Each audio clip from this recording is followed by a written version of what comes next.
Now we're going to get down to the nitty-gritty of what Indians are all about. I still say we Indian people are believers in the truth. This is the way of life that was given to your people. You're born an Indian, you're going to die an Indian. Indianness is a good life. You're facing an Indian this afternoon.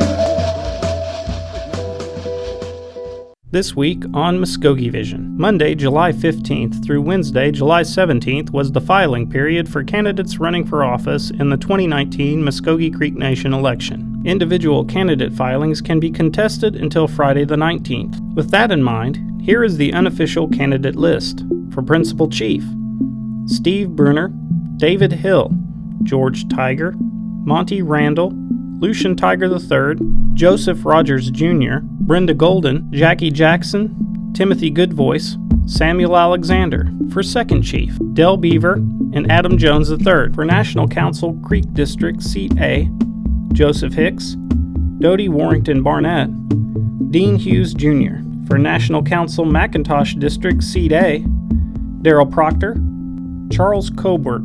For National Council Muskogee District Seat A: Mary Crawford, Laura Harjo King, Jacina Brown. For National Council Okfuskee District Seat A: Randall Hicks, Bert Robison. For National Council Okmulgee District Seat A: Grover Wind, Carmen Tecumseh Williams, William Lowe, Patrick Moore, Brian Jones. For National Council Tuckabutchee District Seat A: Rufus Scott, Edwin Marshall, Anna Marshall.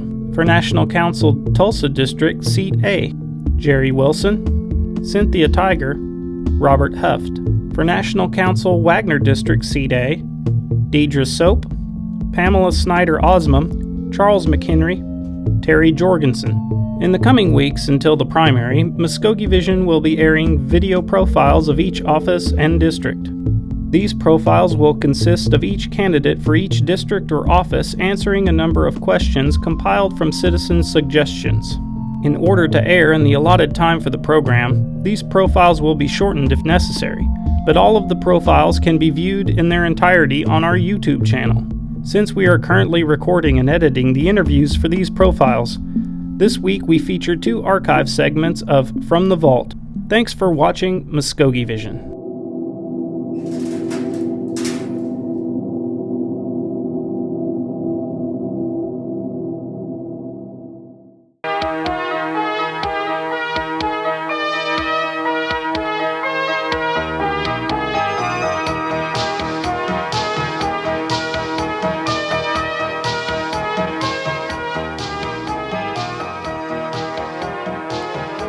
We ask, are you registered to vote? No.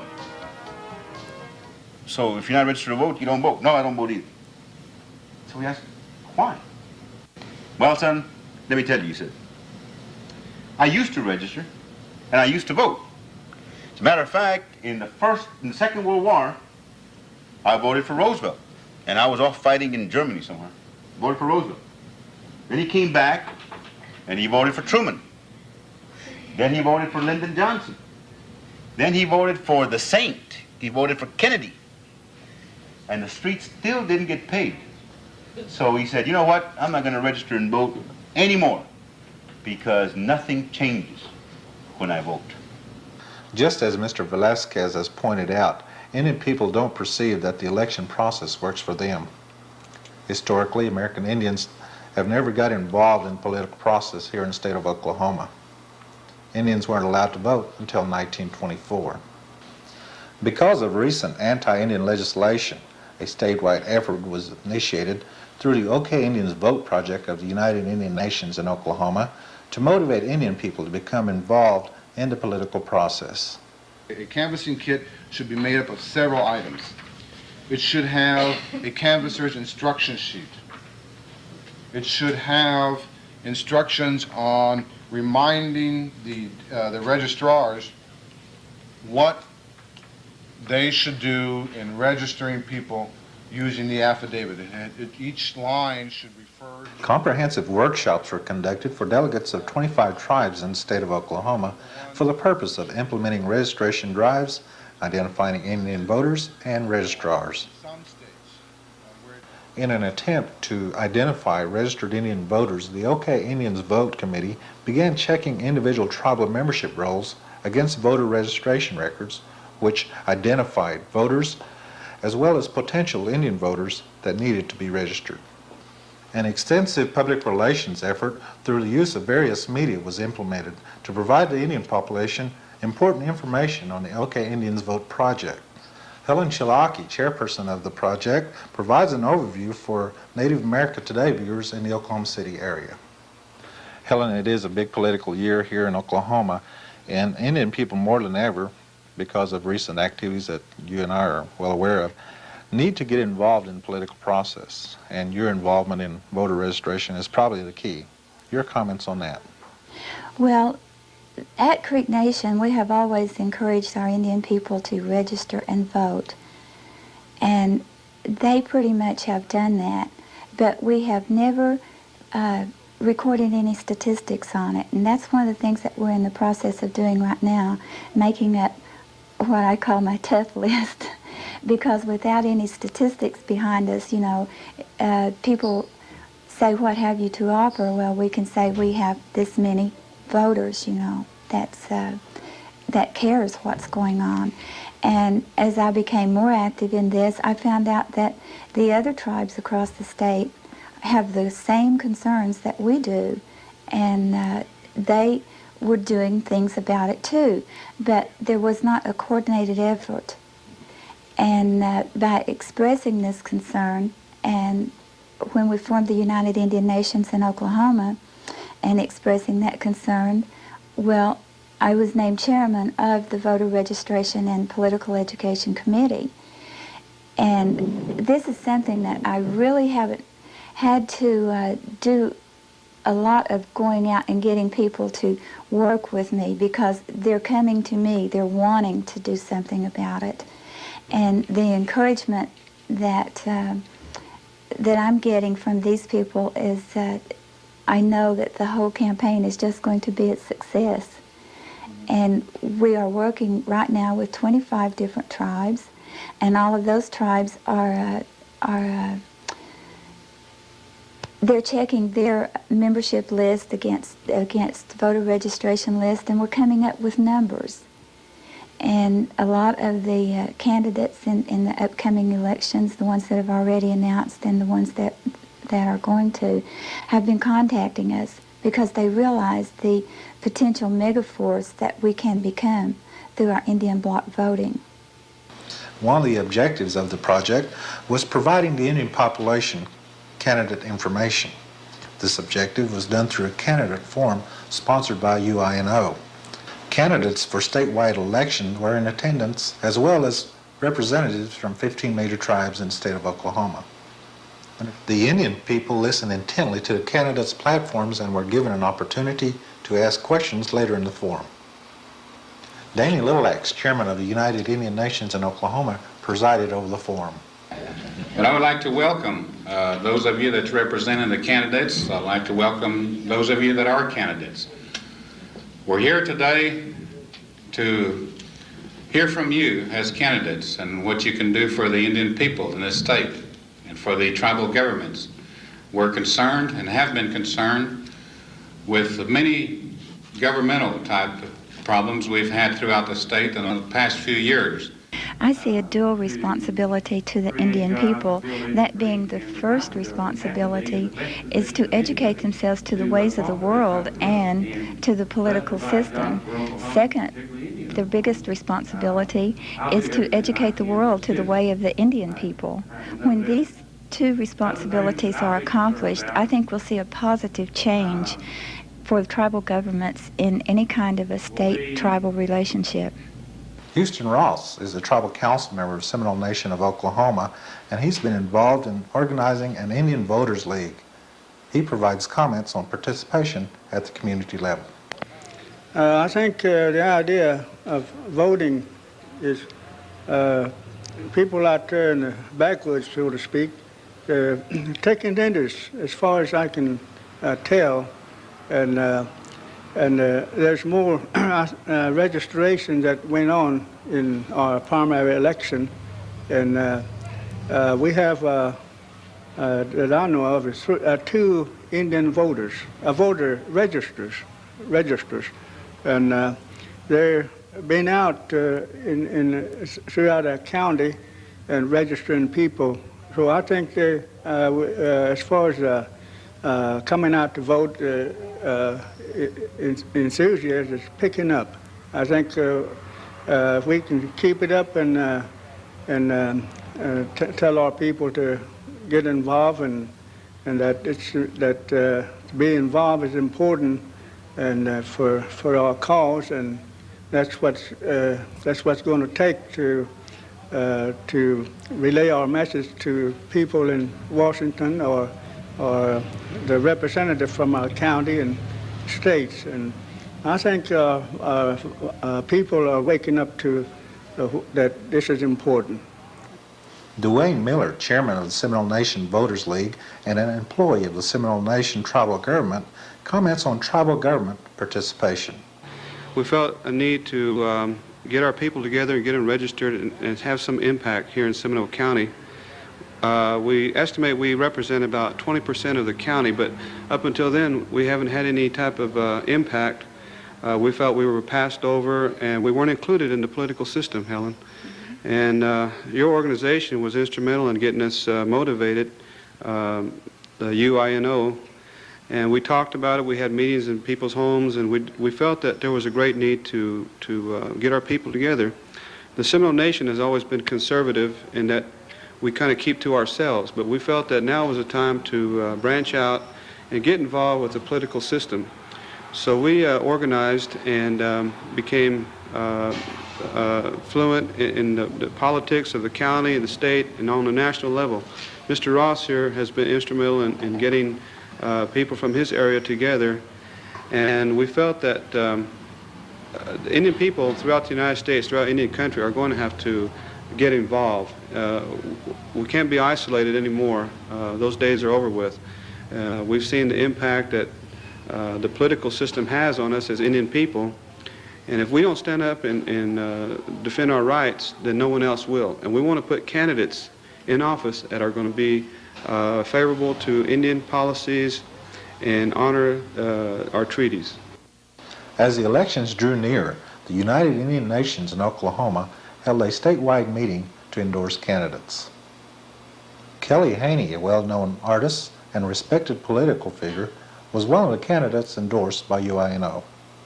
Well, after serving 3 terms in the Oklahoma legislature in the House of Representatives, I decided with my experience that I would like to run for the Senate. As I did the first race in the House of Representatives, I did count on the Indian vote. I don't know how many people voted. I think that's still unknown, but I do know that a number of Indian people registered and that they did in fact go vote when they had never done it before. So I know there's a significant amount of votes there, several hundred votes, quite frankly. When I ran for the Senate, it included more than Seminole County, which is where the Seminole tribe of Oklahoma is, but also it includes the Sac and Fox tribe of Oklahoma. And they became actively involved in my campaign by doing those day-to-day type of functions that need to be done in order to win a race. I feel that the Indian tribes offer a significant amount of votes like any other special interest group. Same. I think the major obstacle that Indian people face in becoming involved in politics is probably motivation, in the sense that for most Indian people who look at government, they say, well, they're not really looking at our interest.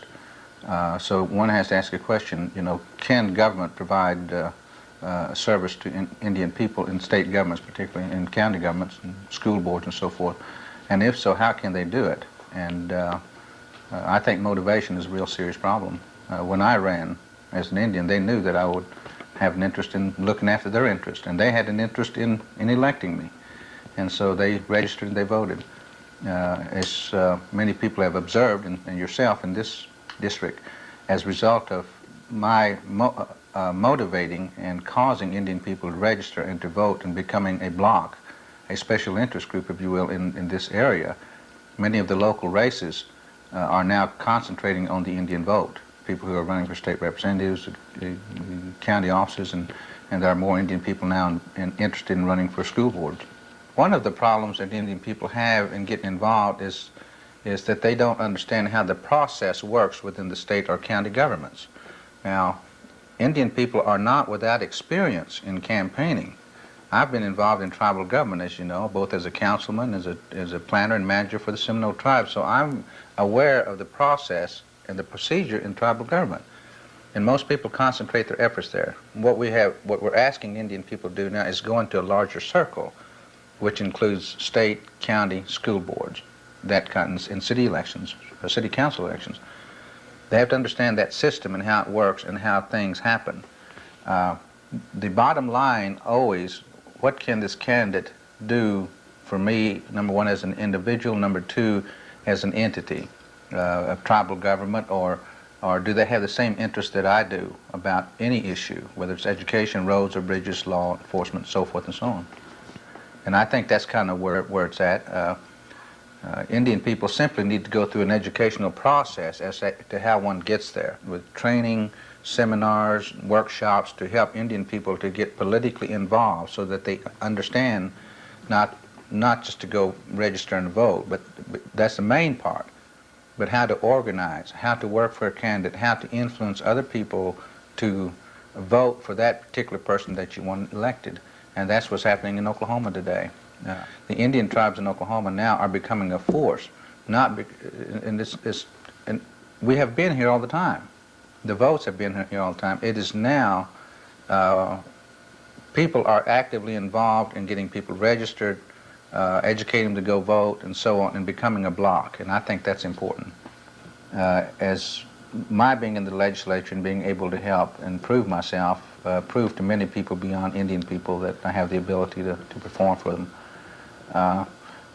What it does, I think in turn I have helped the tribe here to become more solid as a political force, because people know now they're behind me as a force, that other candidates are going to them as well. So it's working both ways, so I can help the tribe as well as the tribe can help me. There were 137 votes cast who came and apparently only voted in the Senate race and left. They didn't vote for the governor, they didn't vote for the representative or any of the county commissioners. They voted for the Senate. And that's what I'm running for. And that's due in part to many people, Indian people, who went out and asked these people to register and to vote for me. And that's due in part, as you know, to my mother, who is not absolutely fluent in the English language, but she's fluent in the native language, and she went around talking to people and asking them to come vote for me. And many people went with one idea, and that was to vote for me. What that converts in is, it means that there's an opportunity for more Indian people to become involved in the political process, not only as voters but also as candidates. And the main thing that one has to look for, and I think that's what we look for in good government, is looking for a viable candidate who has the ability to perform for everyone to make sure that we make this a better government. And I think all I'm saying is Indians can do it too, you know, and that we're concerned with the same things every person in this state is concerned about. We're concerned about education, roads and bridges, jobs, business development, health care, on down the line. And our interest is no different. We do have a specialty in terms of tribal sovereignty, and we do need legislators and state legislative groups who support tribal sovereignty. I think when a person, be it Indian or otherwise, understands the importance of registering and voting, I think that's important. I think it's a step in the right direction, so many people don't vote. But for Indian people who have never voted in their life, who registered, who went to vote, and who voted for a winning candidate, I think makes a difference. Because they feel like their vote did make a difference. They are now part of the system. They can now call and complain to somebody if they have to. There's a legislator who is in the House of Representatives that I went in with the first year. He won by 6 votes. And as I tell many people, that's one good carload of Indians who are registered and who go to vote. There's 180,000 Indian people in this state that are members of Indian nations. However, if we count the descendancy, 80% of the state of Oklahoma population is Indian. And out of the 180,000 enrolled members of Indian nations in this state, there's estimated that there's at least 60,000 eligible voters. And our goal was to register and count 30,000 of these voters for this next election. And I think we've come a long way in doing that. We still have some work to do. However, we have not given up and we will not give up.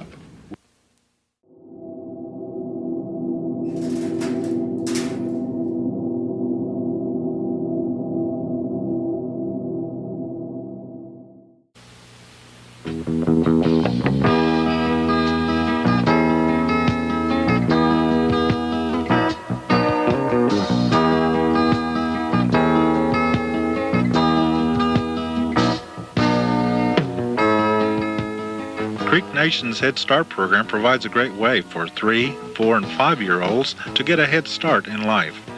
Each and every element of the program is designed to give kids the developmental skills they'll need in elementary school and in later years. Each school year, from September to May, children in the program are presented daily with challenges that will help them grow in every area of their lives.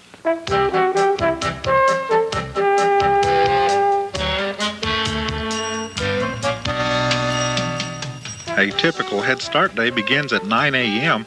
when the school bus arrives at the center and unloads its precious cargo.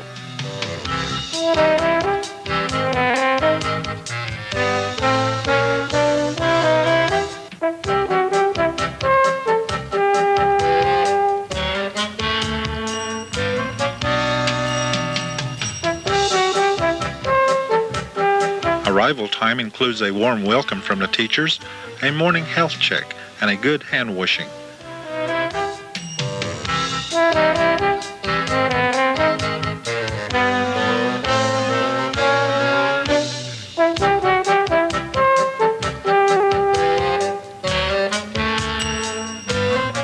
Then it's off to the dining hall for a hot, nutritious breakfast.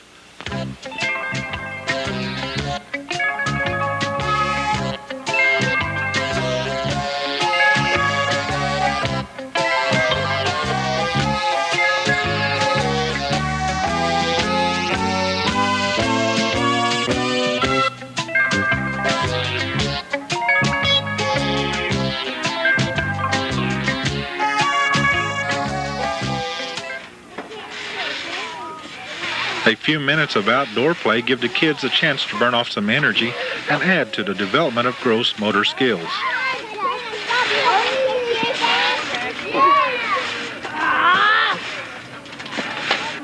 Cognitive skills and language skills are part of the fun during morning indoor group activities in the circle. Hamgen, Golan, Chinen, Olsen, Jakiven, Ivagen, Kolavagen, Chinavagen, Oshavagen, Balen. Okay. After the large group activities, the children get to exercise a little freedom of choice by selecting which of the learning centers they want to visit.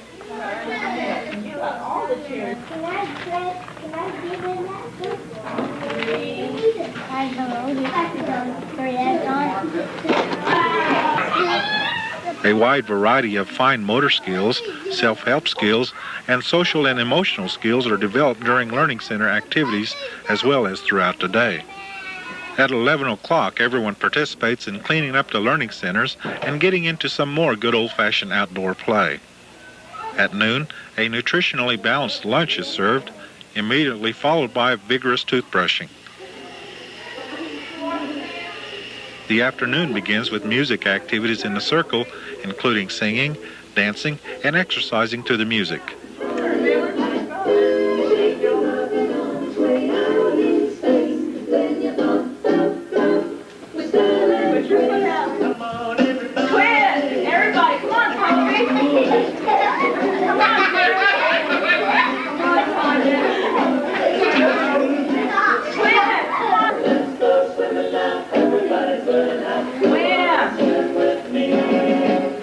At 1 o'clock, the kids break into small groups for 45 minutes for cultural, cognitive, pre-math, pre-writing, and pre-reading activities. The day ends with a short story, and then at 2 p.m., the kids are homeward bound.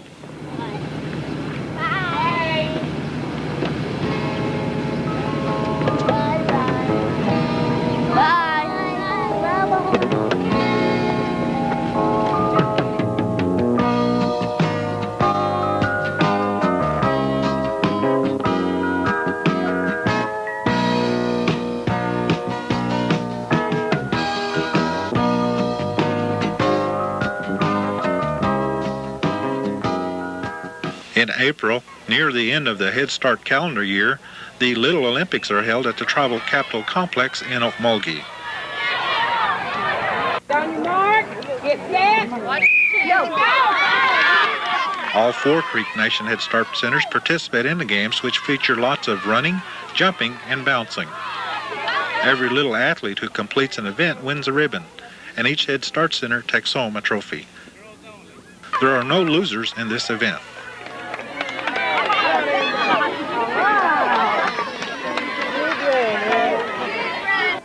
Finally, in May, the big day comes, graduation.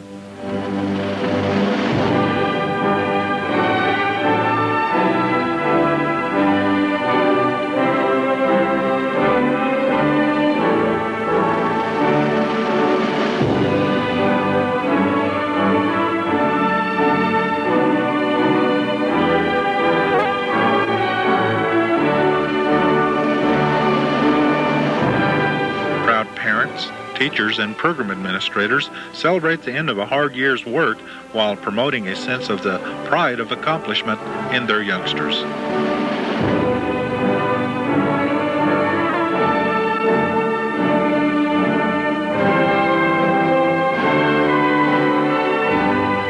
I would like to say to you as parents that it is a privilege for me to be able to stand before you. And we would like to thank you for allowing us to play a small part in your child's educational experience. We've strived to make this a very positive experience for your child. We've encouraged them to all feel good about themselves and have a good time. Katrina Foley.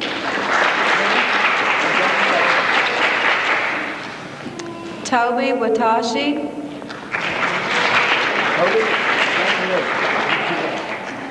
Justina Davis. And thus another year of the Creek Nation Head Start program comes to a close. Its graduates have completed an important milestone in the development of their hearts, minds, and bodies. Lessons learned here will give these kids important advantages in the years to come.